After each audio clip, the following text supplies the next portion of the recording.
మోసం చేసిన వాళ్ళ గురించి మనం ఎక్కువ మాట్లాడతాం కానీ మోసపోయిన వాళ్ళ గురించి కూడా మాట్లాడాల్సిన అవసరం చాలా ఉంది. నేను పైసలు నష్టపోయినా, నేను మోసపోయినా. సంతోష్ కుమార్ అనే ఒక వ్యక్తితోటి నాకు కొంచెం ఇష్యూ జరిగింది మ్యామ్. కాంటాక్ట్ని నేను మిమ్మల్ని చేయాలనుకుంటున్నాను, నేను మ్యారేజ్ చేసుకుందాం అనుకుంటున్నాను చెప్పాను మ్యామ్. అతను రెండింటికి ముడిపెట్టాడు. సార్ జాబ్ ఇప్పించిండు, డబ్బులు ఇవ్వడం వల్ల నా ఇష్టపూర్తిగా వెళ్ళినా. నేను ఏమన్నా దిమాక్ ఉందా నీకు? కొంత డబ్బును కూడా ఇచ్చాను. ఎంత ఇచ్చావు? 25 lakhs మ్యామ్. మంది దగ్గర డబ్బులు వసూలు చేయడానికి you are the efficient personality. అదే చెప్పిన హనీ ట్రాప్ అంటే మీకు ఐడియా ఉందా? బుర్ర లేకుండా మాట్లాడుతున్నావే. ఎప్పుడు తెలుసుకుంటారా మామ ఈ ఆడపిల్లలు? నువ్వు బజార్ దానివి కాబట్టి నేను 1 lakh ఇస్తా అంటున్నా అని ఇలా వల్గర్ గా మాట్లాడాను మ్యామ్. భార్య ముందు ప్లస్ ఒక ఎస్ఐ. ఈ మహిళ ఎస్ఐ ఎట్లా ఊరుకుందమ్మా బజార్ దాని అని మాట్లాడితే? ఇలాంటి ఆడోళ్ళ మీద కేసులు పెట్టాలి, సావగొట్టాలి. కేసు మీద పడితే ఎట్లుంటుందో తెలవాలి. వాళ్ళని పిలిచి కూసబెట్టి ఒక్కొక్క క్వశ్చన్ అడుగుతుంటే వనకాలి.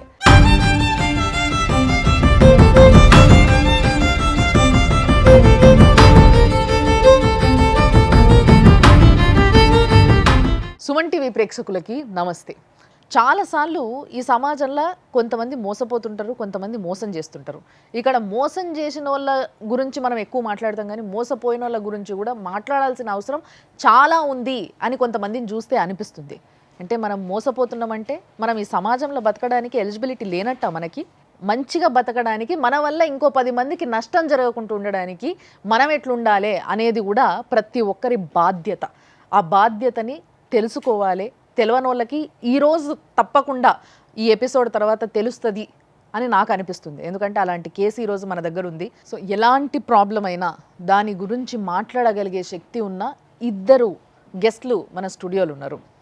ఇక్కడ సార్ అల్లం నాగరాజు గారు, ఆయన senior most advocate. At the same time మీ అందరికీ ఎంతో బాగా తెలిసిన Priya Chowdary garu, family counsellor and senior journalist. వాళ్ళిద్దరు కూడా ఈ ప్రాబ్లం ఏంది డీప్గా దీని గురించి స్టడీ చేసి దీని గురించి చెప్పబోతున్నారు ఈరోజు మనకి. ఒక సమస్యతోని మన స్టూడియోకి 2 వ్యక్తులు వచ్చిండ్రు. వీళ్ళకి నాకు న్యాయం జరగాలి అని అంటున్నారు. మరి వీళ్ళ వైపు ఉన్న న్యాయం ఏంది, వీళ్ళు కోరుతున్న న్యాయం ఏంది? నేను పైసలు నష్టపోయినా, నేను మోసపోయినా, కానీ ఒక వ్యక్తి మాత్రం నాకు ఇంకా ఇష్టం అని మాట్లాడుతున్న ఒక అమ్మాయి వచ్చింది. ఆమె పేరు పర్వీన్. మరి ఈయనే ఉంది, పిలుద్దాం. పర్వీన్ దా.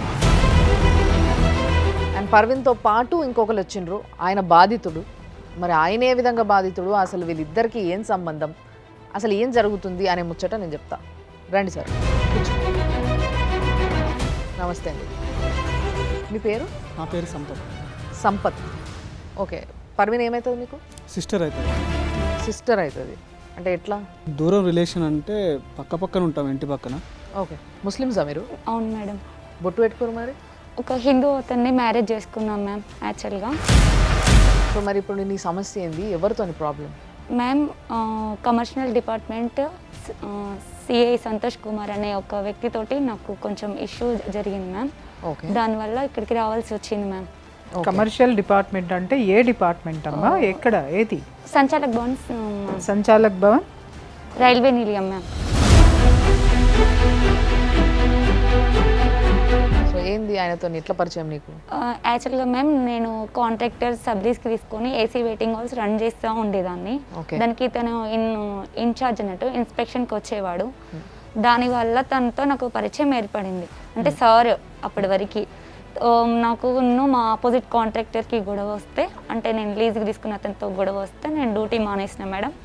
దానివల్ల నేను కొంచెం ఇష్యూ జరిగింది. డ్యూటీ మానేసినాక ఒక 3-4 days తర్వాత సార్ మీ దగ్గర ఏమైనా జాబ్ ఉంటే నాకు చూడండి అని చెప్పాను మ్యామ్. సరే రామ్మా అని చెప్తే నేను అక్కడికి వెళ్ళాను మ్యామ్. అక్కడికి వెళ్తే తను అన్నాడు కదా, నేను ఒక గవర్నమెంట్ ఎంప్లాయీగా నేను హెల్ప్ చేయకూడదు, కానీ మీరంటే నాకు చాలా ఇష్టం, నేను మిమ్మల్ని చాలా రోజుల నుండి చూస్తున్నాను, నేను మీరు ఇది కాంటాక్ట్ని నేను మిమ్మల్ని చేయాలనుకుంటున్నాను, మిమ్మల్ని నేను మ్యారేజ్ చేసుకుందాం అనుకుంటున్నాను చెప్పాను మ్యామ్. అప్పటికి ఎన్ని రోజులు పరిచయం అమ్మా? అప్పటికి ఒక 1 month మేడం. అప్పుడప్పుడు సార్ వచ్చేవాడు, అంటే ఇన్స్పెక్షన్కి వచ్చేవాడు, అట్లా అంతే. అక్కడి వరకు ఓన్లీ ఇన్స్పెక్షన్ వరకే? అక్కడి వరకే తెలుసు మ్యామ్. మరి నీకు పెళ్ళయిందన్న విషయం చెప్పినావా? చెప్పినాం మ్యామ్. నాకు పాప ఉందని కూడా తెలుసు మ్యామ్. హా. నాకు పెళ్ళై పాప ఉంది. ఫస్ట్ హస్బెండ్తో డైవర్స్ అయిపోయింది మ్యామ్. తను కాంట్రాక్ట్ వేసింది మ్యామ్ ఫస్ట్ టైం. Okay. ఒక పార్కింగ్ కాంట్రాక్ట్ వచ్చింది స్టేషన్లో. వచ్చినాక తర్వాత ఏమైంది, పెళ్లి చేసుకుంటా అన్నావు కదా, మరి నీకు కాంట్రాక్ట్ ఇప్పించినావు కదా అంటే సరే అని చెప్పి ఫస్ట్ మేము రిలేషన్లో అంటే మ్యారేజ్ కాలేదు మ్యామ్. అంటే మేడం కాంట్రాక్ట్ ఇప్పిస్తే పెళ్లి చేసుకుంటా అనడం ఏదో నాకు తేడా పడుతుంది మేడం. ఇక్కడ ఈ అమ్మాయి బలహీనత కూడా ఉంది. ఎందుకంటే కాంట్రాక్ట్ ఇప్పించాడని కృతజ్ఞతతోట, లేకపోతే అతను రెండిటికి ముడిపెట్టాడు. ఒకటి కాంట్రాక్ట్ ఇప్పిస్తాను, దానికంటే ముందు నువ్వంటే ఇష్టం, పెళ్లి చేసుకుంటా. ఇక్కడ పని చేస్తున్నాడు అంటే ఒక నమ్మకం ఈ అమ్మాయి పెట్టుకుంది అతని మీద.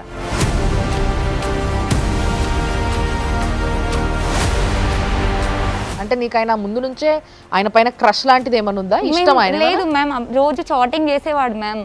ఓకే. రోజు చాటింగ్ చేసేవాడు, మాట్లాడేవాడు, ఎక్కడ ఉన్నావు, కేర్గా ఇల్లు, ఇంటికి జాగ్రత్తగా రా, ఇలాంటి మాటలు చెప్పేవాడు మేడం. ఈ జాగ్రత్త నచ్చిందా నీకు? అవును మ్యామ్. అంతే కదమ్మా. ఇప్పుడు ఏ ఆడపిల్లైనా ఫస్ట్ ఎక్కడికే అంటే ఇప్పుడు తను ఒంటరిగా ఉంది, ఎవరు పట్టించుకునే వాళ్ళు లేరు, అలోను. ఒక మనిషి వచ్చి జాగ్రత్తగా ఇంటికి వెళ్ళు, జాగ్రత్తగా ఉండనగానే మనసులో ఎట్లా లేదన్నా కూడా ఒక విధమైనటువంటి భరోసా, ఎదుటి వ్యక్తి మీద ఒక క్రష్ అని మనం మాట్లాడలేం కానీ ఒక కృతజ్ఞత ఏర్పడుతుంది. అంటే వాళ్ళు మన మీద కన్సర్న్ చూపిస్తున్నారు అనేటటువంటి గ్రాటిట్యూడ్. మ్యారేజ్ డిస్టర్బ్ అయింది, జాబ్ డిస్టర్బ్ అయింది. ఈ కండిషన్లో ఒక ఎంప్లాయీ ఉండి, ఒక ఆయన బాధ్యత, ఒక ఆఫీసర్ అయి ఉండి, అంత పెద్ద ఉద్యోగంలో ఉండి ఈమెను కూడా మళ్ళీ ఇంకా వాడుకొని అంటే ఆయనే సబ్ కాంట్రాక్ట్ ఈమె పేరు మీద వేసి వేయడం అనే ఆలోచనే తప్పు. దాని తర్వాత మ్యామ్ మా రిలేషన్ ఏర్పడింది. విజయవాడ టెంపుల్లో మ్యారేజ్ చేసుకున్నాడు మ్యామ్. విజయవాడలో ఏ టెంపుల్లో చేసుకున్నారు? Vijayawada Kanakadurgamma temple ma'am. వచ్చేసినాక ఒక 1 month తర్వాత తిను మళ్ళీ ఇంకో అమ్మాయితో తిరుగుతుండు మ్యామ్. తిరుగుతుండు సేమ్ అమ్మాయికి కూడా జాబ్ ఇప్పిస్తా ఇట్లనే చెప్పి జాబ్ ఇప్పించడం, డబ్బులు ఇవ్వడం అలాంటివి చేస్తూ ఉన్నాడంట మ్యామ్. నేను ఆ అమ్మాయిని దగ్గరికి వెళ్ళి, నేను వాళ్ళ వైఫ్ని, మీరు ఇట్లా 2 సార్లు నేను మిమ్మల్ని చూసా, మీరు ఎందుకు వెళ్తున్నారు అంటే, మీరేంటి మీరు వైఫ్ అంటున్నారు, మీరు వైఫ్ కాదు కదా, వాళ్ళ వైఫ్ని నేను ఆల్రెడీ చూసానని చెప్పింది మ్యామ్. వాళ్ళ వైఫ్ ఏంటి ఎవరు అంటే ఇన్స్టా ఓపెన్ చేసి వాళ్ళ వైఫ్ ఫొటోస్, వాళ్ళ పిల్లల ఫొటోస్, తినకి ఆల్రెడీ ఈ అమ్మాయితో చాట్ చేసిన అంతా చూపించింది మ్యామ్ నాకు. అంటే ఆమె చెప్పే వరకు ఆయనకు పెళ్ళైన విషయం నీకు తెలియదు? నాకు తెలియదు సార్. నాకు సార్ జాబ్ ఇప్పించిండు, డబ్బులు ఇవ్వడం వల్ల నేను ఇష్టపూర్తిగా వెళ్ళిన. నేను ఎక్కడికి వెళ్ళారు అంటే ఇట్లా రాణిగంజ్ హోటల్కి వెళ్ళాం మేము అని చెప్పింది మ్యామ్. చెప్పినాక సరే అని అమ్మాయి ఓపెన్ గా చెప్పేసింది. నాకు ఉద్యోగం ఇచ్చాడు కాబట్టి కృతజ్ఞతాపూర్వకంగా నేనేం సమర్పించుకోవాలో అది సమర్పించుకుంటున్నానని చెప్పింది. అవును మ్యామ్. తనకి ఫోన్ చేసా, ఇట్లా జరిగిందంట అంటే, నీకు ఎవరు చెప్పాలి, ఎవరి మాటలు నువ్వు నమ్మొద్దని చెప్పినా కదా, 3rd person గురించి మనకెందుకు, నువ్వు వాళ్ళ గురించి వీళ్ళ మాటలు విని నన్ను క్వశ్చన్ చేస్తున్నావు, నువ్వు కరెక్ట్ ఏంటో తెలుసుకొని అప్పుడు నన్ను అడుగు అన్నాడు. అండ్ మరి చాటింగ్లో అది అడిగితే అన్నాడు కదా, ఆమె అట్లా చేస్తూ ఉండేది, నేను అందరికీ అలానే చాటింగ్ చేస్తా, తను ఒక్కదానికి కాదు అంటే ఇంకెంతమంది ఉన్నారంటే చాలా మంది ఉన్నారు. ఇవన్నీ అడిగితే నువ్వు నాతో ఉండకు, అసలు నువ్వు నాకు అవసరం లేదు, ఏం చేసుకుంటే వేసుకోపో, నువ్వు నాకు ఫోన్ చేయకని చెప్పి నా నెంబర్ బ్లాక్ చేసిండు మ్యామ్. మరి అట్లీస్ట్ ఆయన ఈ విషయం అడిగినా, నీకు ఆల్రెడీ పెళ్ళ ఉందంట, మరి నాకెందుకు పెళ్లి చేసుకున్నావు? అది అసలు క్వశ్చన్ అసలు చేయడానికి ఫోనే కావట్లేదు మ్యామ్. ఫోనే స్విచ్ ఆఫ్ పెట్టిండు. వాళ్ళ వైఫ్కే చెప్దామని చేసి ఒక 1 month దాకా ట్రై చేస్తుంటే ఇంతలో మధ్యలో తనకి బ్రెయిన్ స్ట్రోక్ వచ్చిందని చెప్పి, నేను ఇట్లా ఆఫీస్కి వచ్చిందని చెప్పి కావాలని వేరే ఒక అతనితో నాకు బ్రెయిన్ స్ట్రోక్ వచ్చింది, ఇట్లా అపోలో హాస్పిటల్లో అడ్మిట్ చేసామని చెప్పి కాల్ వచ్చింది మ్యామ్. నేను వెళ్ళేసరికి ఆల్రెడీ తనకి హాస్పిటల్లో ట్రీట్మెంట్ అవుతుంటే నేను బ్రెయిన్ స్ట్రోక్ వచ్చిందా అది తెలియదు మ్యామ్. ట్రీట్మెంట్ అయితే అవుతుంది. అతని వైఫ్ ఫస్ట్ వైఫ్ లేదా? లేదు మ్యామ్, ఎవరు లేరు. తిను ఎవరైతే జాయిన్ చేశారో తనే ఉన్నాడు మ్యామ్. బిల్ కట్టాలి అని చేసి బిల్ అమౌంట్ లేదని తనకి ట్రీట్మెంట్ ఆపేశారంట లోపల. బిల్ కట్టాలి అంటే బిల్ నేను నా దగ్గర 20,000 ఆన్లైన్ చేసా, మిగతా క్యాష్ నేను 30,000 నేను పే చేసినాక తనకి అప్పుడు ట్రీట్మెంట్ స్టార్ట్ చేశారు మేడం. ఇంత పిచ్చిదాని ఏంటమ్మా, ఏమన్నా దిమాక్ ఉందా నీకు? సంబంధించిన వ్యక్తిని చూడాలని అడగాలి కదా నువ్వు. అరేంజ్ చేసావు, చేయడానికి ఉన్నప్పుడు కనీసం ఆ మనిషి లోపల ఉన్నాడా లేదా, ఏం జరిగింది ఏంటి, అంత పిచ్చి ప్రేమ ఉందా మనుషుల మీద? మ్యామ్ ప్రాణం మీద ఉన్నాడు కదా మ్యామ్, అక్కడ ఎవరు ఉన్నారు చూడాలి కదా నువ్వు. అది బిల్ కట్టినాక నేను బయటకు వచ్చి ఇక ఏడుస్తుంటే సార్ ఇప్పుడు వెళ్ళి చూడొచ్చు తనకి ట్రీట్మెంట్ అయిపోయిందని చెప్తే అప్పుడు వెళ్ళాను నేను మ్యామ్. ఎంతసేపటికి ఒక 1 అవర్ పట్టింది మ్యామ్. ఏం చేశారు ఆ 1 అవర్లో? అతనికి ఇచ్చిన ట్రీట్మెంట్ ఏంటి? అతను వచ్చిన రోగం ఏంటి? బ్రెయిన్ స్ట్రోక్ వచ్చిందంట మ్యామ్. బ్రెయిన్ స్ట్రోక్ 1 అవర్లో అయిపోతుందా తల్లి? నాకు అర్థం కాలేదు. టెస్టులు చేస్తారు, స్కానింగ్లు చేస్తారు, 1,00,000 ఉంటాయి. అవన్నీ నువ్వు వెళ్ళేటప్పటికి అయిపోయినాయా? ఎవరైతే ఆ వ్యక్తి నన్ను బయటకు వచ్చి అమ్మ వాళ్ళ వైఫ్ వస్తుందంట, గొడవ అవుతుంది ఇక్కడ, నువ్వు మ్యారేజ్ అయిందని తెలియదంట కదా, నువ్వు ఇక్కడ నుండి వెళ్ళిపో, ఎందుకు పేషెంట్కి సీరియస్గా ఉన్నాడు కదా, ఇక్కడ నుండి వెళ్ళిపో అని చెప్పింది మ్యామ్.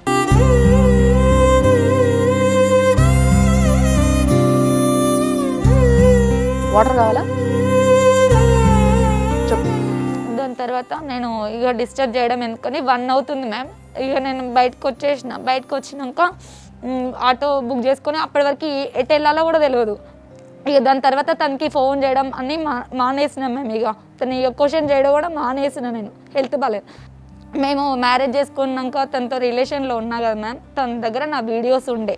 ఏం వీడియోస్? తనే చెప్పాడు మ్యామ్, ఇట్లా మన వీడియోస్ ఉన్నాయి మన మీరిద్దరు కలిసినాయి, నేను ఆ వీడియో వైరల్ చేసి. వీడియో తీస్తున్నాడు అన్న విషయం తెలుసా? నాకు తెలియదు మ్యామ్.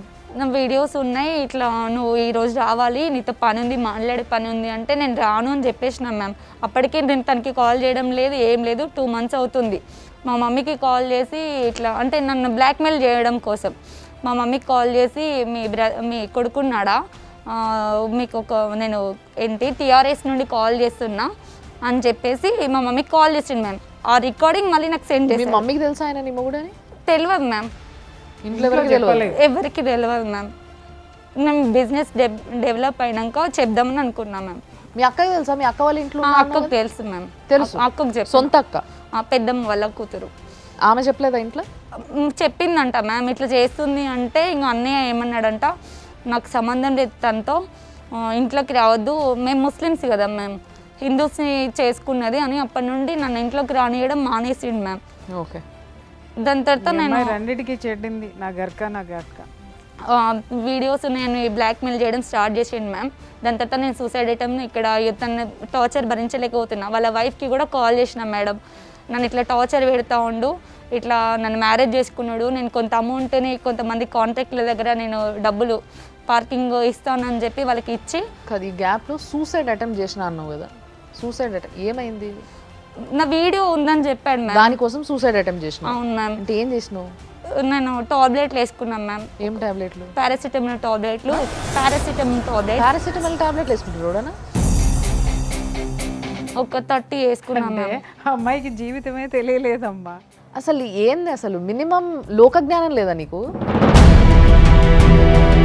దోస్తులు లేరా నీకు? ఉన్నారు మ్యామ్. చెప్పుకుంటే వాళ్ళు ఏం ఒక ఇట్లా కాదే అట్లా కాదు ఇట్లా ఎట్లా నమ్ముతావు అనేటోళ్ళు లేరా? అంటే ఆయనకి భార్య ఉంది అని తెలిసిన తర్వాత కూడా ఆయనను ప్రేమిస్తున్నాను. మరి ఇప్పుడు నా లైఫ్ ఖరాబ్ అయిపోయింది కదా మ్యామ్. కాదమ్మా, అంతకుముందు బాగుంది. ఇప్పుడు ఏమంటాడమ్మా అతను? ఇప్పుడు వాళ్ళ వైఫ్కి నేను కాల్ చేసి చెప్తే వాళ్ళ వైఫ్ అనే కదా, నీ మాటలు నేను నమ్మను, నువ్వెవరో అసలు నాకు తెలియదు, నేను ఎవరో తెలుసా, నేను బ్యాంక్లో ఎంప్లాయీని, నేను ఇక్కడ నాగోల్ దగ్గర మన బ్యాంక్లో మేనేజర్ని, నేను చిట్కేస్తే ఎంతమంది అయినా వస్తారు, నీకు అసలు అవసరం కూడా లేదు, నీకు చెప్పాల్సిన అవసరం కూడా నాకు లేదు, నువ్వు అసలు ఫోన్ కట్ చేయి, నాకు చేయక ఫోన్ అంటే నేను ఆమెకు చేయలేదు మ్యామ్. భార్యాభర్తలు ఇద్దరు అండర్స్టాండింగ్లో ఉన్నారనుకోవాలా, లేకపోతే ఈ భర్త ఇట్లాంటోడే ఇంకా నేను ఎంతమంది ఫోన్లు చేశారో ఆవిడకి కూడా విసిగిపోయి ఎందుకు వచ్చిన గొడవ అని చెప్పేసి అని ఆవిడుందా? లేదా ఈ ప్రపంచంలో వాడు ఎంతమందితోనైనా తిరగని, ఎంతమంది ఆడపిల్లల జీవితాలనైనా నాశనం చేసి అవతల పడైనా, బట్ నా కొంపలో నా పిల్లలకి తండ్రిగా ఉన్నాడు, నాకు మొగుడుగా ఉన్నాడు, నేను బ్యాంక్ మేనేజర్గా ఉన్నాను కదా అని చెప్పేసి మరి ఆవిడ ఫీల్ అయింది అనేది ఆ మహాతల్లికి తెలియాలి. అంటే ఈమె ఏమైనా బ్లాక్మెయిల్ చేస్తానని ముందే ఆమెకు చెప్పి ప్రిపేర్ చేసి పెట్టిండేమో.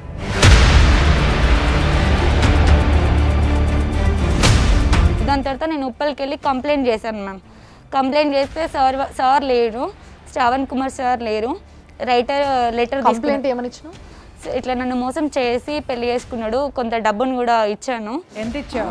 25 lakhs మ్యామ్. 25 lakhs? అవును సార్. ఏందమ్మా జీవితం ఎంత, నువ్వెంత? ఏంది ఎట్లా ఇచ్చినావు చెప్పు, ఆయనకి 25 lakhs ఎట్లా ఇవ్వగలిగినాను? మ్యామ్ అది నా డబ్బు కూడా కాదు మ్యామ్. ఇప్పుడు నాకు కాంట్రాక్ట్ వచ్చింది, కాంట్రాక్ట్ వస్తే నేను ఒక 3 monthsకి ఒకసారి బిల్ కట్టేది ఉంటుంది.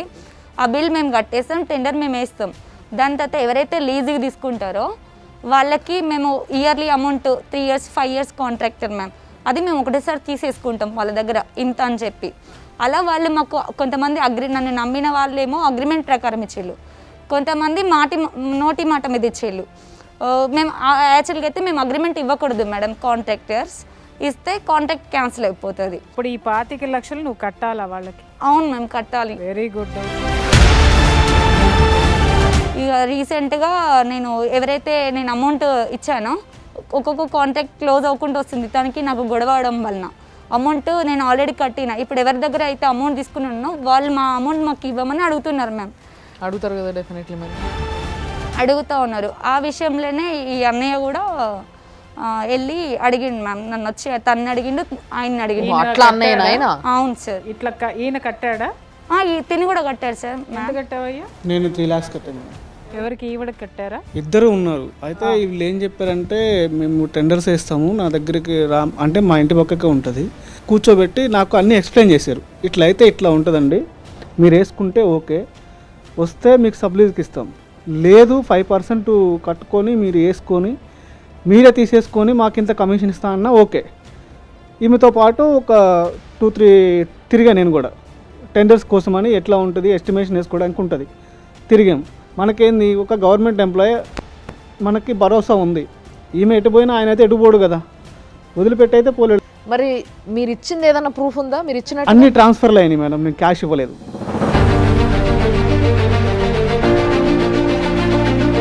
ఇట్లా అయితే ఇట్లా అన్న నా పైసలు ఇస్తలేడు, ఏమి ఇస్తలేడు అని నాకు చెప్పింది. నేను ఎన్నోసార్లు ఫోర్స్ చేశాను. ఆయన కూడా నేను సంచాల భవన్ కాడికి పోయి సార్ ఇట్లా పరిస్థితి, ఆ రోజు మీరు కూడా మాట్లాడారు, ఎట్లయినా సరే నా పైసలు నాకు ఇచ్చేయండి సార్, నేనైతే మీకు ఏం మోసం చేయలేదు, ఆమెకి ఏం మోసం చేయలేదు, మీరు తిన్నారా తినలేదా నాకు తెలియదు, మీ ఇద్దరు ఉండి మాట్లాడితేనే నేను టెండర్ వేసాను, నా పైసలు నాకు ఇచ్చేసేయండి అంటే, నువ్వు ఎవరో కూడా నాకు తెలియదు అని చెప్పి వల్గర్ లాంగ్వేజ్ వాడాడు. సంచాలక భవన్లో వీళ్ళు అక్కడ ఆయనకు డబ్బులు అడగడానికి మీట్ అవ్వడానికి పోయిందంట. మరి ఇట్లా అడుగుతున్నారు, ఇట్లా ఏం సంగతి అని చెప్తే, అంటే నీ లెక్క బాధితులు ఈమెకు డబ్బులు ఇచ్చిన వాళ్ళందరూ ప్రెజర్ అవుతుంటే ఈ డబ్బుల విషయం ఈమె అతన్ని అడగడం స్టార్ట్ చేసింది. యాజ్ అ రైటింగ్గా వాళ్ళు గోపాలపురం పిఎస్ వాళ్ళు రాసుకున్నది. అది కేసు రిజిస్టర్ అయిందమ్మా. నువ్వేమని కంప్లైంట్ చేసినావు? సార్ నేను కంప్లైంట్ అయితే ఉప్పల్లో చేశాను సార్. ఏమని కంప్లైంట్? నన్ను ఇట్లా చీట్ చేసి నా దగ్గర కొంత మొత్తం అమౌంట్ తీసుకున్నాడు, నన్ను బలవంతంగా ఇట్లా రేప్ చేసిండు అని చెప్పి ఉప్పల్లో కంప్లైంట్ ఇచ్చాను మ్యామ్. ఆయన నా మొగుడు కానీ నాకు చెప్పకుండా ఇంకో పెళ్లి చేసుకున్నాడు విషయం చెప్పలేదు. అది కూడా మెన్షన్ చేశాను మ్యామ్. చేసి సార్ అన్నారు కదా, ఇప్పుడు సార్ లేరు, ఈవినింగ్ 7కి వచ్చేసేయమ్మా అని చెప్పారు మ్యామ్. కానీ కంప్లైంట్ తీసుకున్నారా? తీసుకున్నారు సార్. నేను అప్పటికి ఈవినింగ్ 7కి తీసుకొని రిసిప్ట్ ఇచ్చిండ్రా మీకు? ఇవ్వలేదు సార్.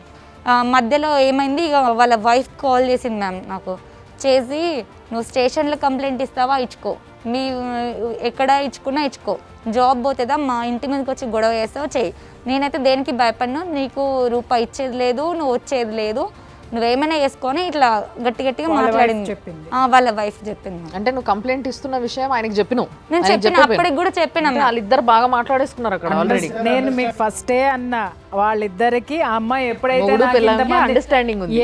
అంటే ఇక్కడ నేను కొన్ని కేసులు చూశాను, ఆయనకు కూడా తెలుసు. విషయం ఏంటంటే, మొగుడు పైసలు పట్టుకొస్తున్నాడంటే మొగుడిని తార్చే పెళ్ళాలు కూడా ఉన్నారన్న సంగతి ఈ ప్రపంచంలో చాలా మందికి తెలియదు. ఇలాంటి దరిద్రమైనటువంటి మెంటాలిటీ ఉన్న ఆడాళ్ళని చెప్పు తీసుకొని కొట్టాలి. నిజంగా చెప్తున్నా, వాడు మోసం చేయడానికి కూడా కారణం ఏంటంటే ఈ అమ్మాయి ఒంటరితనం. ఇంకొకటి ఏంటంటే, ఆడపిల్లలు మరి ఇంత బలహీనంగా ఉండడం అనేది కూడా కరెక్ట్ కాదమ్మా. ఎవరిని పడితే వాళ్ళని నమ్మేసి వాడు చెప్పొద్దు, ఎవరికి చెప్పొద్దు, మనం పెళ్లి చేసేసుకుందాము, ఆ పెళ్లి చేసుకుంటానికి కూడా సాక్ష్యాలు అనేవి వాడు ఇవ్వాలా. వాడు రేపొద్దున అడుగుతాడు సాక్ష్యాలు ఏవి అంటాడు. ఒకటే సాక్ష్యం, గుళ్ళో ఉన్న అమ్మవారు. ఇక్కడ నిన్నెందుకు చేసుకున్నాడో చెప్పమంటావా? నువ్వు సబ్లీజ్కి తీసుకొని నువ్వు ఏవైతే చేస్తున్నావో నీ మాట కానీ, నీ ధైర్యం కానీ, నీ తెలివితేటలు కానీ వాడు బాగా ఆకట్టుకునేవాడిని. అంటే వాడికి డబ్బు తీసుకురాగలిగేటటువంటిది, మేనేజ్ చేయగలిగేటటువంటి కెపాసిటీ నీ దగ్గర ఉంది కాబట్టి వాడు మిగిలిన వాళ్ళందరినీ పెళ్లి చేసుకుంటానన్నల్లా నిన్ను మాత్రమే ఎందుకన్నాడు? అవతలాళ్ళు కూడా సింగిల్ ఉమెనే కదా, లేకపోతే భర్త ఉన్నా వదిలేసి రమ్మనొచ్చు కదా, నిన్ను మాత్రమే ఎందుకన్నాడు అని అంటే వాడు ఒక బాండింగ్ పెట్టుకొని నిన్ను అడ్డం పెట్టుకొని మంది దగ్గర డబ్బులు వసూలు చేయడానికి you are the efficient personality. అర్థమైందా? ఒంటరిగా ఉండి నేను ధైర్యంగా బ్రతుకుతున్నా, నేను ఎవరుగా నాకు అక్కర్లేదు అనుకుని విర్రవీగే ఆడవాళ్ళందరూ పడేది ఇట్లాంటి దరిద్రుల గోతుల్లోనే. ఎఫ్ఐఆర్ కాపీ ఇదేమా సార్? ఎదిరి నువ్వు రైల్ నిలయంలో సూసైడ్ చేసుకున్న తర్వాత నువ్వు కాన్షియస్కి వచ్చినాక మీ పోలీస్ స్టేషన్ పోయినాక కంప్లైంట్ హాస్పిటల్ ఉన్నప్పుడు హాస్పిటల్లో ట్రీట్మెంట్ కి నేను జరుగుతూ ఉంటే వాళ్ళు ఎఫ్ఐఆర్ చేసుకోవడానికి హాస్పిటల్ ట్రీట్మెంట్ ఇది ఎఫ్ఐఆర్. అవును సార్. అంత ముందు నువ్వు ఇచ్చిన కంప్లైంట్ ఎఫ్ఐఆర్ చేయలేదు సార్. ఇది ఫస్ట్ ఎఫ్ఐఆర్. ఇది మీ ఇద్దరి మధ్యలో జరిగిన ఇష్యూ. పోలీసులు ఎఫ్ఐఆర్ చేయాలంటే ఆ అమ్మాయి అంటే ఒక ఆడపిల్ల చచ్చిపోవాలన్నమాట. ఒకరోజు inspector madam Parameswari madam call చేసింది సార్, గోపాల్పురం పిఎస్.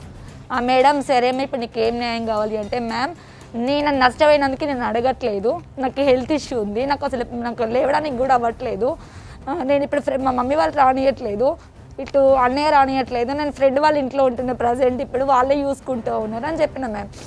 దాని తర్వాత మేడం అంది ఇప్పుడు నీకు ఏం చేయాలని చెప్పి మ్యామ్ అంటే, నాకు అమౌంట్ నాకు వద్దు మ్యామ్, నేను ఎవరి దగ్గర తీసుకొచ్చినా వాళ్ళకి అమౌంట్ ఇప్పియమని చెప్పండి సార్, ఆ విషయం మీరు అడగండి అంటే సరే పిలిపిస్తా అని చెప్పి ఒక 2 days తర్వాత రమ్మని చెప్పి పంపించింది మ్యామ్. దాని తర్వాత అమ్మ మీరు బయటికి వెళ్ళి వాళ్ళు ఏదో మీతో మాట్లాడతారంట, బయటికి వెళ్ళి మాట్లాడండి అన్నారు. బయటకు వచ్చినాము, వాళ్ళ వైఫ్ వచ్చి నాతో అంటుంది 25 lakhs అయితే మా దగ్గర లేవు, నా మెడలో మంగళసూత్రం ఉంది, అది తీసిస్తా, 1 lakh ఏమో వస్తే అది అమ్ముకో తీసుకో అని చెప్పింది మ్యామ్. డ్రామాలు బాగా ఆడుతున్నారే. అంటే ఆమె బ్యాంక్ మేనేజర్, ఇంకో వైఫ్కి ఇట్లా ఉన్నాయి, ఇట్లా ఒక డజన్ మంది దగ్గర అంటే ఉండొచ్చు కదా. ఇప్పుడు వీడంతా కంపెనీ నడుపుతాను అంటే వైఫ్ లా కంపెనీ ప్రొడక్షన్ ఏమన్నా పెట్టిండా? ఈ అమ్మాయి బలహీనతని అత్యద్భుతంగా ఆడేసుకున్నారండి. సూసైడ్ చేసుకుంటది. ఇంత పెద్ద ఇన్సిడెంట్, ఒక ఆడదాని శీలం ఖరీదు 1 lakh కడితే అది ఒక బ్యాంక్ మేనేజర్, ఒక ఆడది. Yes exact sir. వాళ్ళనేమో వాళ్ళ వైఫ్ అండ్ హస్బెండ్స్ నేమో లోపలికి తీసుకెళ్లి మాట్లాడిళ్ళు, మమ్మల్ని బయట కూర్చోబెట్టి. భార్యాభర్తలు ఇద్దరే పాత్రధారులు సార్, ఇంకెవ్వరు ఇన్వాల్వ్ మాట్లాడుకుంటాం, 1 lakh రూపాయలు ఇస్తాం. ఇక్కడ నాకు ఒక్కటి నా డౌట్ క్లియర్ చేయండి. అమ్మాయి సూసైడ్ అటెంప్ట్ చేసింది అంత పెద్ద రైల్వే డిపార్ట్మెంట్ ఆఫీస్లో, అయితే ఒక్క పై ఆఫీసర్ కూడా దీని గురించి ఎంక్వైరీ వేయలేదా? అది డిసిప్లినరీ యాక్షన్ తీసుకోవాల్సిన బాధ్యత ఉందా లేదా? విత్ ద పర్మిషన్ ఆఫ్ వాళ్ళ హయ్యర్ అఫీషియల్స్ తోటి అతని మీద ఎంక్వైరీ కాల్ ఫర్ చేయాల్సిన అవసరం పోలీస్ వారికి ఉంటుంది. వీళ్ళు సింపుల్లీ స్ట్రేట్ అవే వీళ్ళు రిజిస్టర్ చేసిన కేసులు 506, 509 అని ఐపీసీ కింద పెట్టిండ్రు. చీటింగ్ చేసిన గ్రౌండ్ ఫస్ట్ ఆఫ్ ఆల్ ఏంటంటే ఈమె సూసైడ్ చేసుకోవడానికి కారణం ఎవరు? కానీ పోలీస్ వారు కూడా తప్పుడు సెక్షన్స్ పెడితే వాళ్ళ మీద ఖచ్చితంగా వీళ్ళ మీద కూడా యాక్షన్ తీసుకునే సెక్షన్స్ కూడా ఉన్నాయి. వాళ్ళ ఉన్నతాధికారులు కూడా వాళ్ళ మీద సుమోటోగా కానీ, లేకపోతే మనం కంప్లైంట్ ఇస్తే కూడా, లేకపోతే హైకోర్టులో డైరెక్ట్ రిట్ పిటిషన్ వేస్తే కూడా ప్రాపర్ సెక్షన్స్ కనుక వాళ్ళు అట్రిబ్యూట్ కాకపోతే, రిజిస్టర్ చేయకపోతే ఖచ్చితంగా ఎస్హెచ్ఓ బాధ్యుడవుతారు. ఇక్కడ ఏమైంది? మేనేజ్మెంట్ అయింది. ఎవరు నిన్ను కాంప్రమైజ్ పిలుస్తున్నారు?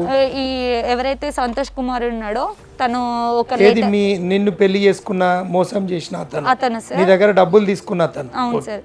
తను ఏం చేశాడంటే ఒక లెటర్ నేను రాసిస్తా, నేను నీతో ఉండాలి అంటే మనం ఇద్దరం కలిసి ఎవరైతే అమౌంట్ ఇచ్చినా వాళ్ళిద్దరికి ఇద్దరం క్లియర్ చేసుకుందాం అని చెప్పిండు మ్యామ్. ఇద్దరికిద్దరం అంటే నువ్వు కూడా కట్టాలా? నేను ఇద్దరం కలిసి మళ్ళీ తిన్నదేమో వాడి పెండ్లాము, కట్టేదేమో నువ్వా? మళ్ళీ ఇంక ఇద్దరు కలిసి ఉండి కలిసి ఉంటే మొత్తం ఏమే క్లియర్ చేస్తుంది. అది వాడి ప్లాన్. అక్కడ క్లియర్ చేసుకుని ఉందాం. అప్పటి వరకు నువ్వు నమ్మాలి అంటే నేను ఒక లెటర్ ఇస్తా, అది వెళ్ళి మా ఆఫీస్లో డిఆర్ఎంకి ఇచ్చేసే అని చెప్పిండు మ్యామ్. ఇప్పుడు డిపార్ట్మెంటల్ ఎంక్వైరీ నడుస్తుంది కాబట్టి ఇప్పుడు అతనికి ఒక లెటర్ అవసరం, కాంప్రమైజ్ లెటర్. మీ వైఫ్ అంతగానో మాట్లాడింది, నేను సూసైడ్ అటెంప్ట్ చేసుకో ముందుకు ఉండను, ఇప్పుడు కూడా ఉంటావని నమ్మకం లేదు నాకు, నేను నిన్ను నమ్మను, నువ్వు నాతో ఉండకున్నా పర్లేదు, నువ్వు నాకు ఎట్లా డబ్బులు తీసుకోవాలో నాకు తెలుసు, నేను కంప్లైంట్ ఇచ్చిన కదా, అక్కడే వాళ్ళు చూసుకుంటారు అని చెప్పేసిన మ్యామ్. నేను కంప్లైంట్ ఇచ్చిన కదా మ్యామ్. పోన్లే, ఈ ఒక్కటి మంచి పని ఈ చేసినావు. ఒక్కటి మాత్రము ధైర్యంగా తీసుకున్నావు నువ్వు. గోపాలపురం బిఎస్లో ఒక 3 సార్లు 4 సార్లు ఈ సంతోష్ అనే వాళ్ళ బాము మరిద్దా మరి సడ్డ కూడా అని ఎవరు తెలియదు. ఆయన ఫోన్ చేసాడు వీనికి. ఫోన్ చేసి అమ్మ ఎందుకు అక్కడికి వెళ్ళటం, కాంప్రమైజ్ అవుదాం అంటారు. సరే కాంప్రమైజ్ అవ్వటంటే ఎట్లా కానీ నేను మాట్లాడా. అంటే ఎంతో కొంత సెట్ చేద్దాం అది ఇదంటే ఎంతో కొంత అంటే ఎంత ఇస్తావు, ఇవన్నీ కాదు తీసుకొచ్చిన ఆయన తెలుసు.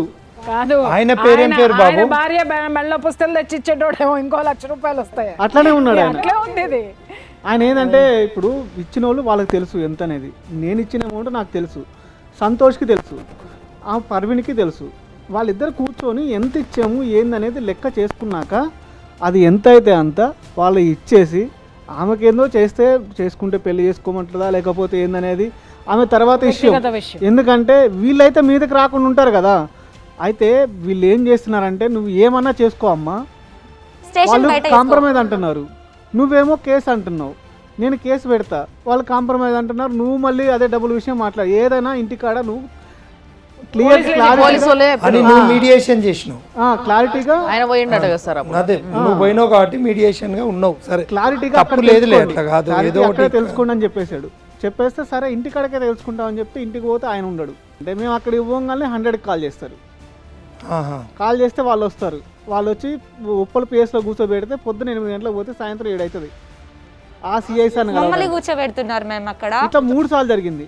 అంటే బేసిక్గా ఈమె దగ్గర ఆయనకి 25 లక్షలు ఇచ్చినట్టు ప్రూఫ్ ఉందా లేదా అనేది ఒక పెద్ద విషయం. ఇక్కడ ఎంత ఇచ్చినట్టు ఏమన్నా అకౌంట్ ద్వారా ఇచ్చింది అట్లా ఏమైనా ఉన్నాయా? ఉన్నాయి మేము కొన్ని. అంత పెద్ద మొత్తం మాత్రం ట్రాన్స్లేషన్ జరగవు కదా మేడం. ఎవరైనా 5 లక్షలు ఒకటేసారి కొట్టలేరు కదా మ్యామ్. ఒక మొత్తం 3-4 lakhs దాకా పంపించినట్టు ఉంది మ్యామ్. 3 లక్షలు 3 లక్షలు పంపించినట్టు ప్రూఫ్ ఉంది మ్యామ్. మిగతా ఏవి ప్రూఫ్ లేవు మ్యామ్. ఆ సంతోష్ అనే వ్యక్తి ఎవరి వల్ల అయితే ఈమె మోసపోయిందని ఏమంటుందో మరి ఆయన వర్జన్ కూడా వినాల్సిన బాధ్యత మన పైన ఉంది. కాబట్టి ఒకసారి మనం ఫోన్ చేద్దాం. ఫోన్ నువ్వు చేస్తే ఎత్తుతాడు అమ్మ. సరే మేము చేస్తాంలే కానీ మేము ఫోన్ చేసి మాట్లాడతాము. మరి ఏం మాట్లాడతాడు, ఆయన వర్జన్ ఏంది ఒకసారి చూద్దాం. హలో హలో నమస్తే అండి, సంతోష్ గారా? చెప్పండి, మీరు మేము సుమన్ టీవీ నుంచి మాట్లాడుతున్నామండి. సో యాక్చువల్గా మీకు ఈ పర్వీన్ అనే అమ్మాయి తెలుసా అండి? తెలుసు, చెప్పండి. సో ఆ అమ్మాయి మమ్మల్ని కన్సల్ట్ అయ్యింది. అంటే యాక్చువల్గా ఇట్లా మీరు మోసం చేసినారని, పెళ్లి చేసుకున్నారని, తన దగ్గర ఒక 25 లక్షలు తీసుకున్నారని, ఆ 25 లక్షలు తిరిగి ఇస్తలేరని. సో ఈ కేసు మా దగ్గరకు వచ్చింది. ఓకే. సో దీన్ని మేము ఎక్స్పోజ్ చేయాలనుకుంటున్నాం. కానీ దానికన్నా ముందు ఒకసారి మీతో మాట్లాడాలి కదా అని చెప్పి ఫోన్ చేసిన నేను. ఫస్ట్ పాయింట్ ఏంటంటే 20 లక్షలు ఆమెకి ఎక్కడి నుంచి వచ్చినా అడగండి ఒకసారి. ఏదైతే కాంట్రాక్ట్ అని చెప్పేసి మీరు టెండర్ వేయడానికి అందరి దగ్గర నుంచి కలెక్ట్ చేస్తున్నారో అక్కడి నుంచి వెళ్ళి తీసుకొచ్చి మీకు ఇచ్చినా అని చెప్తుందామా? 25 లక్షలు కాంట్రాక్ట్ వాల్యూలే 25 లక్షలు లేదు, 5 లక్షలు కూడా దాటవు. ఓకే. 20 లక్షలు ఎవరు ఇస్తారు ఆమెను చూసి? మీరు ఆమెను పెళ్లి చేసుకోవడం నిజమా? లేదు, పెళ్లి చేసుకోలేదు. మేడం ఆమెకి మీకు ఫిజికల్ గా కనెక్షన్ ఉండడం నిజమా? అఫేర్ ఉండడం నిజమా? ఉండొచ్చు, ఉంది. ఉండొచ్చు ఏంటండి? ఉంది చెప్పండి. ఉంది. సో మరి ఏ బేసిస్ పైన చేసిర్రు ఇదంతా? నేను ఆల్రెడీ వేరే పనిచేస్తుంటే అక్కడ నుంచి అక్కడ కూడా వాళ్ళ బాస్ ని కూడా ఇదే సేమ్ కేసు ఇట్లా చేసి బెదిరిస్తా అంటే అప్పుడు నాకు వచ్చి హెల్ప్ అడిగింది. సేమ్ ఇలానే చేసి బెదిరించింది వాళ్ళ బాస్ ని కూడా. ఫస్ట్ టైం ఆమె రిపీట్ అఫెండర్. ఆమె సేమ్ ఇదే చేస్తా ఉంటది ఎగ్జాక్ట్లీగా. ట్రాప్ చేసింది ఈమె 100% హనీ ట్రాప్ ఇది. ఓకే. మీరు అనుకుంటారు ఫిజికల్ రిలేషన్ కాదు. ఇప్పుడు పైసలు ఎక్కడి నుంచి తెచ్చిచ్చిందో అడగండి అని మీరు నన్ను అడిగినరు. అంటే పైసలు తీసుకొచ్చి ఇచ్చింది అన్న విషయాన్ని మీరు ఇండైరెక్ట్ గా ఒప్పుకుంటున్నట్టే. ఎవ్వరు నాకు డబ్బులు ఇవ్వలేదు. ఫస్ట్ పాయింట్ గుర్తుంచుకోండి. మీరేం పైసలు తీసుకోలేదు ఆమె దగ్గర నుంచి? నా దగ్గర నాకు ఒక్క రూపాయి, నేనే 3.5 లక్షలు ఇచ్చాను ఆయన రివర్స్ లో. సరే, ఒక్కసారి మా అడ్వకేట్ ఉన్నారు, ఒక్కసారి మీతో మాట్లాడుతా అంటున్నారు, మాట్లాడండి. చెప్పండి. ఈమె ఎక్స్ట్రాక్షన్ క్వీన్. ఆమె ప్రతి ఒక్కరి దగ్గర అట్లా చేస్తారు, ప్రతి ఒక్కరి దగ్గర ఎక్స్ట్రాక్షన్ చేస్తా ఉంటారు. అంటే నువ్వు అట్లా అనుకునే పోయినావా అని ఎట్లా అని ఇంతకుముందు మేడంతో మాట్లాడుకుంటా ఉంటే నేను ఆమెతో ఫిజికల్ రిలేషన్లు ఉన్నా అని చెప్పి మీరు అన్నారు కదా, ఒప్పుకున్నారు. బట్ ఏంటంటే ఆ రకంగానే పోయినరా లేకపోతే ఆమెను పెళ్లి చేసుకుంటా అని చెప్పి విజయవాడకు తీసుకుపోయినరు, మీరు తాళి కట్టిండ్రు అని ఆమె చెప్తుంది. ప్రూఫ్ ఉండాలి కదండి. మీరు ప్రూఫ్ పెళ్లి చేసుకున్నా అని చెప్పినప్పుడు ప్రూఫ్ ఉండాలి కదా. తాళి కట్టింది ప్రూఫ్ ఉండాలి కదా. ఫొటోస్ అన్న ప్రూఫ్ ఉండాలి కదా. అదే ఫొటోస్ అట్లాంటి ప్రూఫ్ లేకుంటేనే మీరు అంత లైఫ్లో సెటిల్ అయినాక చేసుకుంటా నేను అఫీషియల్గా అని అన్నారు. ఫిజికల్ రిలేషన్ అయితే ఉంది కానీ అంతే తప్ప పెళ్ళి అయితే లేదు అంటారు మీరు. పెళ్లి లేదు, పెళ్లి చేసుకుంటాను రిలేషన్ నాకు ఆల్రెడీ పెళ్లి అయిన సంగతి కూడా తెలుసు. మీకు పెళ్ళయిన సంగతి ఆమెకు తెలుసు, మీకు పెళ్ళైన సంగతి మీకు తెలుసు కదా మేడం. మీరు జోక్ లేకండి మేడం, నేను సీరియస్ మాట్లాడుతున్నాను. అది జోక్ కాదండి. మీకు పెళ్ళైన విషయం మీకు తెలిసినప్పుడు ఈమెతో ఫిజికల్ రిలేషన్ ఎందుకు పెట్టుకున్నారని అడుగుతున్నా నేను. అదే చెప్పిన హనీ ట్రాప్ అంటే మీకు ఐడియా ఉందా? పడుకోవడము అనేది ఎంతవరకు కరెక్ట్ అని అడుగుతున్నా నేను. మళ్ళీ హనీ ట్రాపింగ్ చేసింది నేను పోయి పడిపోయినానంటే ఎందుకు సార్? ఇప్పుడు ఎందుకంటే already I lost everything madam. మీరు మీరు మీరు ఇప్పుడు ఏం నష్టపోయారు మీరు? శీలమా? జోక్ చేస్తున్నారు మేడం మీరు. జోక్ కాదండి. ఇప్పుడు ఆ అమ్మాయి మాకు ఒక వీడియో చూపించింది, మీరు బెల్ట్ తో కొట్టుకోవడం సెట్ లేకుండా. నా ఇష్టం. అవును, అది ఆమెకి ఎందుకు పంపినరు? ఎవరికి? ఆమెకు పంపడానికి కారణం ఏంది అని అంటే నువ్వు రాకపోతే నేను కొట్టుకుంటా చూడని కొట్టుకున్నారట కదా. అవును మేడం, ఆమె టార్చర్ పెట్టిన దానికి నేను సూసైడ్ చేసుకోవడానికి పోయినా. అంటే ఏ విధంగా టార్చర్ పెట్టింది ఆమె మిమ్మల్ని? మీకు ఎంత టార్చర్ పెట్టిందంటే ఇంటికి వెళ్తా అని చెప్పి బెదిరించింది. ఇంటికి మీ ఇంట్లో మీ వైఫ్ చెప్తాను బెదిరించింది, రైట్. మళ్ళీ ఆఫీస్కి వస్తా అని చెప్పింది, బెదిరించింది. ఆఫీస్ కూడా వచ్చింది, ఆఫీస్కి వచ్చి సూసైడ్ అటెంప్ట్ చేసుకుంది. అబద్ధపు కేసు పెట్టిన అమ్మాయి మళ్ళీ వచ్చి హెల్ప్ చేయమంటే మీ మీద అలాంటి అటాక్ చేయదని మీరు ఎలా నమ్మారు? మీరు ఎలా హెల్ప్ చేద్దాం అనుకున్నారు? అబద్ధపు కేసు పెట్టిందని అప్పుడు తెలియదుగా మేడం. మీరు చాలా తెలివిగా మాట్లాడగలరు, చాలా గొప్పగా మాట్లాడగలరు. లేదు సార్, మాట్లాడగలరు. అవతల ఉన్నది ఒక ఆడపిల్ల కాబట్టి ఒక బ్లేమ్ వేసేస్తే ఆ పిల్ల ఉంటుంది, పడి ఉంటుంది, అక్కడ పడి ఉంటుంది. ఏ కోర్టు కేసులు ఎదుర్కొంటున్నారు ప్రజెంట్? ఆమె నా మీద 4 కేసెస్ పెట్టింది. ఇప్పుడు గోపాలపురం పిఎస్లో ఈ పెండింగ్ ఉందని అన్నారు. అది పెండింగ్ కేసు పెట్టారు, ఆల్రెడీ కేసు పెట్టారు. నేను స్టే చేసుకున్నాను హైకోర్టుకి వెళ్ళి. అంటే ఏం సెక్షన్స్ కింద పెట్టారు సార్? 506, 507, 420, 376. ఇప్పుడు ఆమెను పెళ్లి చేసుకుంటా అని చెప్పి నువ్వు నమ్మబలికింది వాస్తవమా కాదా? కాదు, 100%. ఎప్పుడు పెళ్లి చేసుకోవాలి? విజయవాడకు ఆమెతో పోయింది వాస్తవమా కాదా? విజయ్ పెళ్లి చేస్తాను కాదు, ఆమె విజయవాడ తీసుకుపోకపోతే నేను సూసైడ్ చేసుకుంటా అని చెప్పి బెదిరించింది. పోయిండ్రు మీరు విజయవాడకు? అవును, పోయితే తప్పేముందండి. లాడ్జ్కి ఈమెని ప్రైవసీగా తీసుకెళ్ళిండ్రు అనే విషయం వాస్తవమా కాదా? మీకు తెలియదు ఆమె ఎంత టార్చర్ పెడితే తీసుకుపోయినా మీకు తెలియదు. అది మీకు అర్థమైతలేదు అసలు మా పొజిషన్. మీరు ఏమనుకుంటున్నారంటే ఒక పర్సన్ తీసుకెళ్లి మోసం చేసిన అనుకుంటున్నారు కానీ మోసం ఎట్లా చేస్తారు? ఆమె కూడా మేజరే కదా, మైనర్ కాదు కదా. మరి ఇప్పుడు ఆమె వస్తే తీసుకెళ్తారా మీరు? ఆమె వస్తే తీసుకెళ్తారా? సార్ మొత్తం మీరు దాన్ని ఏమంటారంటే అష్టదిగ్బంధన అని ఉంటుంది తెలుసా మీకు? అష్టదిగ్బంధన అంటే నన్ను ప్రతి ఒక్క రకంగా నన్ను ఫ్యామిలీలో ఇంట్లోకి వచ్చి గొడవ చేసింది, ఇంటికి వచ్చి గొడవ చేసింది, ఇంటికి వచ్చి నా పరువు తీసింది, చుట్టుపక్కల నా పరువు తీసింది, ఆఫీస్కి వచ్చి గొడవ చేసింది, ఆఫీస్ లో సూసైడ్ నా పరువు చేస్తుంది. ఇప్పుడు ఈ లెటర్ పంపిండ్రు కదా, కాంప్రమైజ్ లెటర్, మీరు ఆమెకు మీ సెల్ నుండి వచ్చిన కాంప్రమైజ్ లెటర్ ఇది రాసి నీతో ఉంటా అని అంటున్నది. ఆమె రాసిస్తే కనుక ఆమెను తీసుకొని మీరు ఉండగలుగుతారా? నేను ఉండను. అయిపోయింది సార్. ఇక్కడ మీకు కాంప్రమైజ్ ఎక్కడ సార్? అది పంపించింది స్టార్టింగ్ లో, అంత ముందు అయిన తర్వాత. మరి 376 ప్రూవ్ అయితే నువ్వు జాబ్ పోతుంది కదా నీకు? జాబ్ ఆ సూసైడ్ అటెంప్ట్ నేరం కదా, నేను సూసైడ్ చేసుకోవడం నేరం. ఆమెనా నువ్వైనా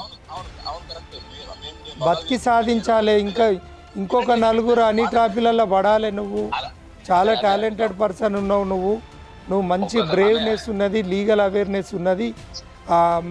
మా అక్కయ్య సపోర్ట్ కూడా ఉన్నది. మా అక్కయ్య అంటే మీ మిస్సెస్ సపోర్ట్ కూడా ఉన్నది మేనేజర్ గా. ఒపీనియన్ ఎందుకే? మాకేం అవసరము? నువ్వు పోయినావు, ఆమె నువ్వు ఆమె హనీ ట్రాప్ చేసింది, నువ్వు చిట్టి చిలకమ్మ లేక చాక్లెట్లతో పోయినావు. మళ్ళీ ఇంకెవరన్నా చాక్లెట్ ఇస్తే వాళ్ళతో పోయేటట్టున్నావు. నేను అప్రిషియేట్ ఎందుకు చేస్తానంటే నువ్వు బరాబర్ వాడుకున్నా అని చెప్పినావు, చూసినావు. నువ్వు మొగోని బుజ్జి అంటే వీరు మొగోర్రా బుజ్జి అంటే నువ్వు నిజంగా గ్రేట్. ఎందుకంటే అక్కడ ఎందుకంటే ఎవరు కూడా అట్లా తప్పు చేయరు. ఒక్కసారి మా చెల్లెతో మాట్లాడరాదు? మా అక్క మాట్లాడంగా నీకేమైతా? మా చెల్లెతో మాట్లాడు. చెల్లె మాట్లాడరా, బావతో మాట్లాడు. చెల్లె బావతో. Okay thank you. అంటే ఆయన నీతోని లాస్ట్ కన్నా మాట ఏదైతుందో, నేను నీకు లెటర్ రాసిస్తా, నువ్వు నేను కలిసి ఉందాము, మళ్ళీ ఇద్దరం కలిసి అప్పులు తీర్చుకుందాము అంటే నీకు ఓకే? అది అట్లా ఓకే కదా మ్యామ్. ఇప్పుడు వాళ్ళ అప్పు తీరుతుంది. నీకేమన్నా ఇప్పుడు కాదు మ్యామ్, ఇప్పుడు ప్రెసెంట్ అనట్లేదు. ఇంత జరిగినాక కూడా ఇంత ఎడ్డిగా మాట్లాడుతున్నా. కాదమ్మా, నేను నీకేమన్నా అర్థమవుతుందా, దిమాక్ ఉందా నీకు? ఆ వాడు నీ దగ్గర నుంచి కాంప్రమైజ్ లెటర్ తీసుకొని ఇదిగో ఈ అమ్మాయి దగ్గర నుంచి డిపార్ట్మెంట్ నుంచి ఎస్కేప్ అవుతాడు, ఇక్కడ నుంచి ట్రాన్స్ఫర్ చేయించుకొని పోతాడు, దానికి నువ్వు సిద్ధమా? అర్థమైందా? రెండు లేదు అని అంటే నిన్ను ఏదో ఒక దాంట్లో ఇరికి చవతల పడేసి, ఎందుకంటే ద గ్రేట్ బ్యాంక్ మేనేజర్ కదా, ఆవిడకి బోల్డ్ అన్ని ఇన్ఫ్లుయెన్స్లు ఉన్నాయి కదా, ఆ ఇన్ఫ్లుయెన్స్ల చట్రంలో నిన్ను ఇరకబెట్టి ఏదైనా చేస్తే ఎక్కడ సస్తావు నువ్వు, ఎక్కడుండదు నీ జీవితం? ఏమన్నా అర్థమవుతుందా? ఇంత జరిగిన తర్వాత కూడా ఇంకా పులికే పోతానని మాట్లాడతావేంటి నువ్వు? తెలియక ముందు ఒక తప్పు చేసావు, మొత్తం తెలిసిన తర్వాత కూడా మళ్ళీ ఇంకొక తప్పు చేయడానికి, వాళ్ళు ఆ తప్పును బలపరచుకోవడానికి ఏం బుర్ర లేకుండా మాట్లాడుతున్నావే? ఎప్పుడు తెలుసుకుంటారా మామయ్య? నాకు అర్థం కాని విషయం ఏంటంటే ఇది ప్రేమనా, మోజా, పిచ్చా? బలహీనత, మానసిక బలహీనత. ప్రేమ కాదు, మోజు కాదు, పిచ్చి కాదు. ఆ అమ్మాయి నేను బతకలేను. ఇప్పుడు ఏంటంటే అమ్మాయికి తెలిసింది ఆ కాంట్రాక్టర్ ఒకటే, ఇది కాకపోతే దీనమ్మ మొగుడుకు దొరుకుతుంది నీకు బతకడానికి. అర్థమైందా? పాచి పని చేసుకొని బ్రతుకు, గౌరవంగా బ్రతుకు. ఇట్లాంటి దరిద్రుల్ని నమ్మి ఇన్ని లక్షలు అప్పు చేసి నిన్ను రోడ్డు మీద పడేసినాడు, మళ్ళీ వాడే కావాలని అనుకుంటున్నావంటే రేపొద్దున నీ కూతురు నీ ముఖం మీద ఉమ్ముతుంది. ఎందుకనంటే దానికి ₹1 పెట్టడు, చూడడు. మళ్ళీ వీడికి అప్పులు చేసి నీ కూతుర్ని రోడ్డు మీద పెట్టాలి, లేకపోతే దాన్ని కూడా రేపొద్దున అమ్మేటటువంటి క్యారెక్టర్లు మొగుడు పెళ్ళాలి. అర్థమవుతుందా నీకు? అక్కడ ఇప్పుడు ఆడు నిన్ను మోసం చేసి, నువ్వు వీళ్ళని మోసం చేసినావు. ఇవన్నీ పక్కా పెడితే సూసైడ్ చేసుకున్నారు. ఇవన్నీ పక్కా జరుపుదాం. ఫస్ట్ ఆఫ్ ఆల్ ఏంటంటే ఒక అడ్వకేట్గా నేను ఛానల్ తరపు నుండి నేను నిన్ను అడుగుతున్నది ఏంటంటే, ఈ ఎఫ్ఐఆర్ చేసిన తర్వాత అతనికి మీద పోలీస్ వారు వాళ్ళ డ్యూటీ సక్రమంగా చేసి ఉన్నారని నేను నమ్ముతున్నాను. ఎందుకంటే చేస్తేనే అతను నీకు లెటర్ ఏది వాట్సాప్ పెట్టి నువ్వు మళ్ళీ నమ్మేయడానికి వచ్చిండు. అప్పుడు నువ్వు ఆ లెటర్ తీసుకున్నప్పుడు ప్రాపర్గా నువ్వు మాట్లాడలేదు అని అమ్మ కోపం చేసింది. నిన్ను బ్లాక్మెయిల్ చేస్తే ఈ విషయాలన్నీ నువ్వు కూడా సూసైడ్ చేసుకున్న తర్వాత నువ్వు కంప్లైంట్లో రాసి ఇచ్చినవా పోలీసు? ఇచ్చిన తర్వాత ఈ సెక్షన్స్ అట్రాక్ట్ కావు అనే విషయంలో నువ్వు తిరిగినా అని చెప్పి ఇంతకుముందు అన్నావు. తిరిగినా సార్, ఈ విషయంలో నేను వెళ్ళి అడిగిన సార్, నాకు ఈ సెక్షన్స్ ఆల్టర్ చేయండి సార్, నాకు నేను చెప్పింది ఆల్టర్ చేస్తున్నామని చెప్పి అప్పటి వరకు కూడా చెయ్యలేదు సార్. వేరే అమ్మాయితోటి నువ్వు ఆయన ఏదో న్యూడ్ వీడియో ఏదో నీకు చూపెట్టిండు. అవును సార్, చూపెట్టిండు నీతోటి క్లోజ్ గా ఉన్నప్పుడు. అవును సార్. చూపెట్టిన తర్వాత నిన్ను అన్నాడు నీది కూడా వీడియో ఉన్నది అని నిన్ను ఫస్ట్ చెప్పలేదు సార్. నాకు ఫస్ట్ అమ్మాయి వీడియో చూపించాడు అన్నట్టు. ఒక అమ్మాయి వీడియో చూపెట్టిండా? జస్ట్ క్యాజువల్ గా ఇట్లా వేరే ఒక అమ్మాయి ఫోటో, నన్ను తింతో ఇట్లా ఉండేదాన్ని, ఈ అమ్మాయి కూడా నాతో గొడవ అయి కేసు పెట్టి వెళ్ళిపోయింది నా మీద అని చెప్పేసిండు.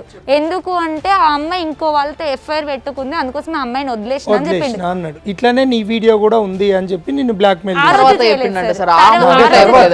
అంటే ఈ వీడియో ఉంది కాబట్టి నువ్వు భయపడ్డావా అని నేను దానికోసం అడుగు. అవును సార్, ఆల్రెడీ చూసింది కాబట్టి, ఆ వీడియో చూసింది కాబట్టి వీడు ఇట్లాంటోడు అని చెప్పి బ్లాక్ మెయిల్ చేస్తున్నాడు అనే దాని మీద నువ్వు అట్లా అన్నావా, అవునా కాదా అనే దాని మీద అడుగు.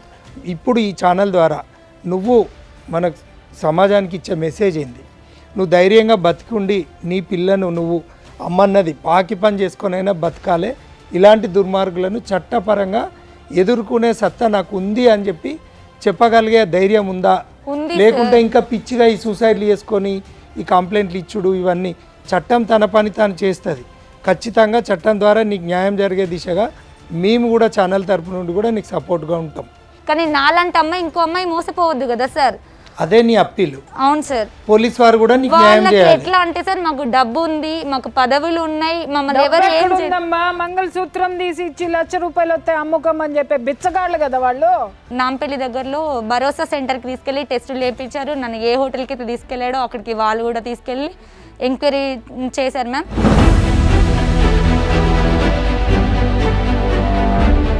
ప్రిలిమినరీ ఎంక్వైరీ చేసుకొని ఫస్ట్ ఆఫ్ ఆల్ ఏంటంటే బేసిక్ సెక్షన్స్ తోటి రిజిస్టర్ చేసిండ్రు. ఈ భరోసా కానీ ఈ మెడికల్ శాంపిల్స్ కానీ తీసుకుంటే 376 గ్రౌండ్స్ తీసుకుంటున్నారు. మళ్ళీ ఇంకొకటి ఏంటంటే పోలీస్ డ్యూటీ చేస్తుందనే విశ్వసించాలి. కాకపోతే పోలీస్ వారికి నేను మన ఛానల్ ద్వారా అప్పీల్ ఏంటంటే, ఒక మహిళకు అన్యాయం అయింది, ఆల్రెడీ డ్యామేజ్ అయింది, ఇంత పెద్ద డయాస్ నుండి మనం కోరుకునేది ఏంటంటే వాళ్ళు పోయే వేది అవుతుండదో కొంచెం స్పీడప్ చేయాలి అనేది అప్పీలు. ఇంకోటి ఏంటంటే 376 అయితే అట్రాక్ట్ అవుతుంది.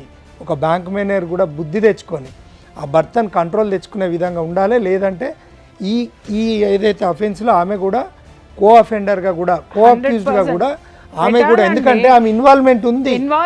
పోలీస్ వారు పోలీస్ వారు ఈమె కాల్ రికార్డ్ తీసుకుంటే ఆమె నంబర్ నుండి ఈమెకు వస్తే ఆమెను కో అక్యూజ్డ్ గా కూడా ఆమెను అసోసియేట్ గా కూడా యాడ్ చేయాల్సిన అవసరం ఉంది. కాంప్రమైజింగ్ కి డైరెక్ట్ గా పోలీస్ స్టేషన్ కే వచ్చింది కదా, వచ్చి మాట్లాడింది. నేను కాంప్రమైజ్ కాకుంటే తను అంది కదా. మీకు సార్ చెప్తున్నారు, అర్థమైందా? కాంప్రమైజ్ కాకపోతే ఆమె అంది కదా, నీలాంటి అమ్మాయిలని 100 మంది వస్తారు, 100 మంది పోతారు, ఆఫ్టర్ ఆల్ నువ్వెంత అని అంది మ్యామ్ నన్ను. ఆమె ఒక మహిళా ఇన్స్పెక్టర్ ఉందా? ఆమె ముందే అన్నదా? ఉంది సార్ ఇన్స్పెక్టర్. ఆమె ముందే ఇన్ని తిడుతుంటే కూడా ఆమె ఏమనలేదా? వాడు తను అన్నాడు కదా, నువ్వు బజార్ దానివి కాబట్టి నేను 1 lakh ఇస్తా అంటున్నా అని ఇలా వల్గర్ గా మాట్లాడాను మ్యామ్. ముందు ప్లస్ ఒక మహిళా సిఐ ముందు ఇంత బజార్ అని మాట్లాడాడు. మహిళా ఎస్ఐ లాయర్ కూడా ఉన్నాడు మేడం. వాళ్ళ తరపున లాయరా? వాళ్ళ తరపున లాయర్. అంటే ఈ ఇద్దరు మహిళామణులు కలిసి కూర్చొని, సరే ఆయన భార్య అంటే ఆవిడ మణిపూస కాబట్టి, శుద్ధపూస కాబట్టి మొగుడిని సంకనేసుకుంది, మహాపతివ్రత. ఈ మహిళా ఎస్ఐ ఎట్లా ఊరుకుందమ్మా బజార్ దాని అని మాట్లాడితే? అట్లా అసలు వాడు ఆ మాట వాళ్ళు ఇన్ఫ్లుయెన్స్ పర్సన్స్ అమ్మా. ఇంకొకటి నువ్వు చెప్పేటప్పుడు ఏం ఇన్ఫ్లుయెన్స్ ఎవరికైనా నేను చెప్తున్నాను కదా, ఇదే వేదికగా చెప్తున్నా, ఆడపిల్ల ఏ మగాడైనా సరే మోసం చేశాడని పెళ్ళానికి వచ్చి మొరపెట్టుకుంటే మీరు మీ మొగుళ్ళని వెనకేసుకురండి, కాదని అనట్లేదు. కానీ ఇలాంటి ఆడపిల్లల్ని కనీసం చెప్తున్నది వాస్తవమా కాదా అని చెప్పేసి కనీసం అమ్మాయి మాట్లాడిందంట, అమ్మ ఏమ్మా బ్యాంక్ మేనేజరు 100 మంది వస్తారు నీలాంటి ఆడాళ్ళు అంటే ఎంతమంది ఆడాళ్ళు ఉసురు పోసుకుంటావే నా తల్లే? నువ్వు నీ మగుడు కలిసి ఎంతమంది ఆడాళ్ళు ఉసురు పోసుకుంటారు? చస్తారు పురుగులు పడి. ఆడపిల్లల్ని మోసం చేసి డబ్బు దండుకొని వస్తుంటే గనక కొంపల్లో కూర్చొని ఎంజాయ్ చేసే పెళ్ళాలకి నేను చెప్తున్నాను, ఏదో ఒక రోజు ఇదే ఆడవాళ్ళు రోడ్డు మీదకి లాగి గుంజి కొడతారు. కొట్టిన రోజున కనీసం మీ నీడ కూడా మీకు సానుభూతి చూపించదు. ప్రజల సొమ్ముతో జీతాలు తీసుకొని, ఈ ప్రజా సొమ్ముతో జీతాలు తీసుకొని ప్రజలకు న్యాయం చేయని ఈ పోలీసులను ఖచ్చితంగా ఇలాంటి వాళ్ళు వాళ్ళ సంఘ విద్రోహ శక్తుల కంటే ఘోరమైనటువంటి వాళ్ళని చెప్పి నేను చెప్తున్నా. ఎందుకంటే ఒక ఆడమెను కాంప్లైనెంట్ను ఈమెను నిలబెట్టి వాళ్ళని కూర్చునబెట్టి మాట్లాడడం ఎక్కడిది? ఇది ఆ సీసీ ఫుటేజు ఖచ్చితంగా అమ్మ నువ్వు హైకోర్టుకి నువ్వు ఇక్కడ నీకు న్యాయం జరగకపోతే నేను సుమన్ టీవీ ద్వారా చెప్తున్నా, ఈమెకు న్యాయం జరిగే దిశగా పోలీస్ వారు అక్కడ సీసీ ఫుటేజ్ ఆ డేటా ఆఫ్ సీసీ ఫుటేజ్ను నేను కలెక్ట్ చేయించుకొని త్రూ హైకోర్టు రిట్ పిటిషన్ వేసి అవి తీసుకుంటా. నిజామానికి అయితే ఆ పోలీస్ ఆఫీసర్ సస్పెండ్ అయ్యే వరకు కూడా వదిలిపెట్టా అని చెప్పి నేను చెప్తాను. సార్ నేను ఆ మాటలు అన్నాక తట్టుకోలేకం సార్, నేను అది పెట్రోల్ ఆల్రెడీ చచ్చిపోదాం, ఇక నాకు అసలు బతికి ఇన్నిసార్లు చచ్చిపోవడం కానీ ఒకటేసారి నిప్పంటించుకొని అక్కడే చచ్చిపోదాం, న్యాయం జరగట్లేదు కదా సార్. వీళ్ళు ఇలాంటి మాటలు మాట్లాడుతూ పోలీస్ వాళ్ళు కూడా వాళ్ళకే సపోర్ట్ చేస్తారు, నాకేం చేయట్లేదు. నేను ఏం చేసినా తన మాటలు అంటుంటే నేను తీసుకొచ్చుకొని పెట్రోల్ పోసుకేసుకున్నాం మ్యామ్ పోలీస్ స్టేషన్ ముందు. అది పోలీస్ స్టేషన్ బయట లేదు మ్యామ్, ఇది పోలీస్ స్టేషన్, దానికి ఎదురుగా సీసీ ఫుటేజ్ చూసి ఉన్నాయి. అక్కడే నేను పెట్రోల్ పోసుకున్నా. అక్కడ లాయర్ ఉన్నాడు, ఎవరైతే వాళ్ళ వైఫ్ ఇంకా ఇంకా 2-3 ఉన్నారు, వాళ్ళు తనకు సంబంధించిన వాళ్ళు. వాళ్ళ ముందు నేను పెట్రోల్ పోసుకుంటే ఒక లేడీ కానిస్టేబుల్ వచ్చి తీసుకుంటే అది పెట్రోల్ కంట్లో పడింది మ్యామ్. నాకు కండ్లు కనబడలేదు, నా చేతిలోనే అగ్గిపెట్టె లాగేసుకుంది ఆ మేడం. వాళ్ళ వైఫ్ అందంట బయట ఉండి కావాలనే వేస్తుంది, ఆమె మమ్మల్ని బ్లాక్మెయిల్ చేయడానికి వేస్తుంది అని బయట ఆమె అంటుందంట. దాని తర్వాత మేము లోపల ఉన్నాం కదా మ్యామ్. సూసైడ్ చేసుకోవడం అనేది నీకు ఆన్సర్ కాదు. నువ్వు చచ్చిపోతే వాళ్ళు ఇంకా నిమ్మలంగా ఉంటారు. ఇలాంటి ఆడోళ్ళ మీద కేసులు పెట్టాలి, సావగొట్టాలి, కేసు మీద పడితే ఎట్లుంటుందో తెలవాలి. వాళ్ళని పిలిచి కూసబెట్టి ఒక్కొక్క క్వశ్చన్ అడుగుతుంటే వనకాలి.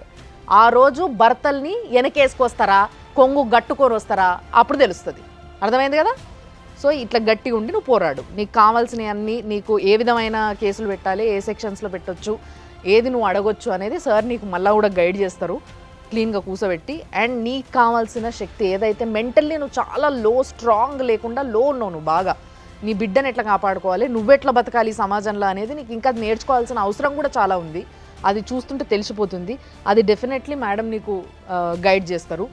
కాబట్టి సార్ మీరు కూడా అంటే మీ పైసలు ఈ రోజులలో ఎవరికి టైం ఉండలేదు ఇంకొకరితో కలిసి పోరాడడానికి, బట్ స్టిల్ మీరు మీ పైసలనే కాకుండా పక్కన ఉండే పిల్ల కదా పాపం రమ్మన్నది కదా అని చెప్పి ఆమె ఎంబడి మీరు పోరాడుతున్నారు. మీకు కూడా నిజంగా చెప్తున్నా మంచి పని చేస్తున్నారు మీరు. ఒకరైతే కదలొచ్చారు, ఆ తర్వాత ఇక్కడికి వచ్చావు. నువ్వు చచ్చిపోతే ఇవన్నీ జరిగేవి కాదుగా, అర్థమైందా? అలాగే ఇంకా పోరాడుతూ ఉంటే ఇంకెన్ని వండర్స్ జరగచ్చో నీ జీవితంలో. ఈ ప్రకృతి అనేది నువ్వు ఏది కోరుకుంటున్నావో అది ఇస్తుంది. కొంచెం ఓపిక ఉండాలి, కానీ ధర్మం ఉండాలి. అవి రెండు ఉన్న రోజున గెలుపు ఖచ్చితంగా నీదవుతుంది. మేడం నాకు ఎక్కడ న్యాయం జరగట్లేదని నేను సుమన్ టీవీకి వచ్చిన మ్యామ్. తప్పకుండా నీకు జరగాల్సింది. నీకు నమ్మకం వచ్చిందా మాట్లాడిన తర్వాత? వచ్చింది మ్యామ్. మా ముగ్గురితో మాట్లాడినాక నమ్మకం వచ్చింది కదా, ధైర్యంగా ఉండగలుగుతావు కదా, పోరాడగలుగుతావు కదా. పోరాడతాం మ్యామ్. ఎందుకంటే ఇక్కడ డిలే ఉంది కాబట్టి అదర్ సైడ్ వాళ్ళకి అవకాశం ఉంది.